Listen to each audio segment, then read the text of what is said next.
कहानी की शुरुआत होती है और हम देख पाते हैं कि जो अरुण है वो आगे चल रहा होता है। तभी हम देखते हैं कि उसकी टीम के बच्चे उससे पुकार रहे होते हैं। तभी लोगन बताता है कि आज आखिरी दिन है। आज मैं काफ़ी अच्छा महसूस कर रहा हूँ।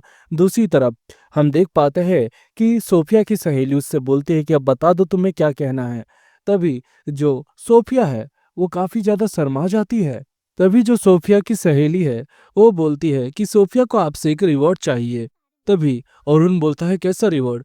तभी सोफिया थोड़ा सा शर्मा कर हिम्मत जुटाती है और बताती है कि हम देखते हैं कि सोफिया कुछ बताने ही वाली होती है। तब तक सेल्मा अरुण को आवाज देती है और जो अरुण है वो सेल्मा से मिलने के लिए चला जाता है। हम देख पाते हैं कि जितने भी बच्चे हैं वो सारे लोग हीरो पार्टी के बारे में ही बातें कर रहे होते हैं कि आखिर ऐसा क्या हुआ जिसके कारण लॉर्ड अरुण इस टीम को छोड़ के चले गए। ऐसा बातें जो अरुण है वो सुन लेता है। दूसरी तरफ हमें अरुण की पुरानी पार्टी को दिखाया गया रहता है और 2 दिन पहले का हमें सीन दिखाया जाता है जिसमें एक लड़की अपना इंट्रोडक्शन देती है जिसका नाम है फिली कारपेंटर। और वो बता रही होती है कि हीरो पार्टी में ज्वाइन होकर मैं आपके लिए काफ़ी अच्छा प्रदर्शन करूंगी। और सारे लोग उसकी खुशी में काफ़ी अच्छी पार्टी कर रहे होते हैं। हम देखते हैं तभी वो ब्लू बाल वाली लड़की आ जाती है और बोलती है कि मुझे एक खबर तुम सबको बतानी है। तभी जो कैप्टन वो बोलता है बताओ। तभी वो बोलती है कि जो अरुण है वो ग्रेट डंजन में है, नाइट स्काई सिल्वर रैबिट्स के साथ मिला हुआ है। और ये बातें सुनकर जो कैप्टन है वो काफ़ी ज़्यादा शॉक हो जाता है कि Arun night sky silver rabbit के साथ कैसे जुड़ा हुआ है। हम देखते हैं कि सारे लोग यही चर्चा कर रहे होते हैं कि वो कमज़ोर वो दोबारा से अलग टीम में ज्वाइन हो गया है। मुझे नहीं लगता है कि वो ज़्यादा दिन तक टिकेगा। ये बातें सुनने के बाद जो ब्लू बॉल वाली लड़की है वो बोलती है आखिर तुम लोग इतना घटिया कैसे सोच सकते हो अरुण के बारे में। तभी बहुत सारे लोग उससे डिफेंड करते हुए बोलते हैं कि अरुण कमज़ोर था और कमज़ोर लोग हमारे डंजन में शामिल नहीं हो सकते हैं। हमने जो नाम और रुतबा कमाया है वो अपनी मेहनत के बल पे कमाया है, ना कि किसी और की मेहनत के बल पे। तभी हम देखते हैं कि जो कैप्टन है वो लूना से बोलता है यानी वही ब्लू बाल वाली लड़की से कि बताओ 94 लेवल में हमें चलना है कि नहीं।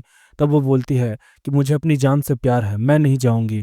तभी वो लोग बोलते हैं ठीक है, ऐसे भी ये सब काम होने ही वाला है। तभी लूना बताती है कि तुम्हें पता भी है कि 94 में कौन से कितने खतरनाक मॉन्स्टर्स आते हैं। आज तक किसी ने भी 94 लेवल को अच्छे से पार नहीं किया है। और अगली बार जब हमने मिशन पूरा करने की कोशिश की तो हम मुश्किल से ही जीत पाए थे। तभी सारे टीममेट्स बोलते हैं कि ये केवल अरुण के कारण था, क्योंकि वो कमज़ोर था। इसीलिए हमें सब देख के चलना पड़ता था कि हम उसे बचाए कि नहीं बचाए। इसी के कारण हमें काफ़ी ज़्यादा लेट हो गया था और परेशानी हुई थी। लेकिन अब सब चीज़ें बदल गई है। अब ऐसा कुछ भी नहीं होगा जैसा हम सोच रहे हैं। हम देखते हैं कि जो कैप्टन वो बोलता है लूना सब डिसाइड हो गया है, हम वहाँ पर जाएंगे तो जाएंगे और सारी चीज़ों को क्लियर करेंगे। हम देखते हैं लूना भी इस बात को लेकर चुप हो जाती है। जहाँ पर हमें प्रेजेंट का सीन दिखाया गया रहता है और हम देख पाता है कि उनकी टीम वही मॉन्स्टर्स से लड़ रही है। लेकिन इस बार पासा पलट गया है। वो लोग कितना भी हमला करने की कोशिश करें लेकिन वो उस मॉन्स्टर्स को नहीं हरा पा रहे हैं, जिसके कारण उन्हें काफ़ी ज़्यादा तकलीफ हो रही है। हमला हर जगह से हो रहा है और धीरे धीरे करके जितने भी कैप्टन के मेंबर्स हैं वो काफ़ी ज़्यादा जख्मी होते जा रहे हैं। हम देखते हैं कैप्टन मन मन में यही सोच रहा होता है कि जब अरुण हमारे साथ था तब हमें काफ़ी आसानी होती थी, लेकिन अब सब चीज़ें बदल गई हैं। मुझे नहीं लगता है कि इस बार हम अच्छे से जीत पाएंगे। तभी उन पे दोबारा हमला होता है, लेकिन इस बार लूना सबको जैसे तैसे हैंडल करती है। लेकिन हम देख पाते हैं कि वो जो ड्रैगन रहता है वो कहीं टेलीपोर्ट होके चला जाता है और उसके बाद वो लोग काफ़ी जख्मी हालात में रहता है और अपने आप को हील कर रहे होता है। लेकिन हम देख पाते हैं कि उनकी पावर का कोई अब सामना नहीं है, क्योंकि अभी के जितने भी मॉन्स्टर्स हैं वो काफ़ी ज़्यादा ताकतवर है जिन्हें वो हैंडल नहीं कर पाएंगे। हम देखते हैं कि जो लूना है वो ये बता रही होती है कि अरुण के पास में गई थी, लेकिन सच कहूँ तो तुम लोगों ने उसे काफ़ी तकलीफ दी है। तुम्हें पता है हम क्यों जीत पाते थे? क्योंकि अरुण कमज़ोर नहीं था। वह हर तरह के मैजिक इस्तेमाल करता था, जिनके कारण हमारे पावर का तो लेवल अप होता ही था। साथ ही में हम जो वेपन यूज़ करते हैं वो वेपन में भी हमें काफ़ी ज़्यादा हेल्प मिलती थी। और दूसरी तरफ अरुण इस बात का कभी जिक्र नहीं करता था, ना ही वो कभी अपनी तारीफ करता था कि उस टीम में उसने कितना कंट्रीब्यूट किया है। लेकिन दूसरी तरफ एक आर्टिकल बना जिसमें ये लिखा गया है कि हीरो पार्टी से ओरहुन को निकाल दिया गया है, जिससे उसकी काफ़ी बदनामी हुई और इसके बाद भी हम लोगों ने कुछ नहीं किया। अरे हमें तो अपने आप पे शर्म आनी चाहिए कि हमने ओरहुन ने हमारे लिए इतना कुछ किया, लेकिन हमने ओरहुन के लिए क्या किया? कुछ भी नहीं किया। और ये बातें सुनकर जितने भी लोग हैं उससे पछतावा तो होता है, लेकिन वो ये बातों को जाहिर नहीं करते हैं।